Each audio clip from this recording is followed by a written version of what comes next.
আমি এখন যাবো ওইদিকে গিয়ে একটু খালটা আপনাদেরকে দেখাবো। যেগুলো হচ্ছে নানুদের জমিন আর বিশাল প্রচন্ড তবে আমি একটা দেখাচ্ছি। দেখুন কিছু দেখা যাচ্ছে রোদের জন্য প্রচন্ড রোদ, একটু একটু দেখা যাচ্ছে তবুও ছামা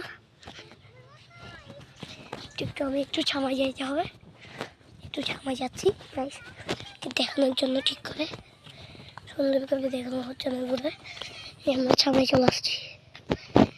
কি সুন্দর চাষ জমির মধ্যে আসছি, অনেক বড় জায়গা, নীল আকাশ। এখন আমরা যাবো হচ্ছে বাবার কাছে। চললাম।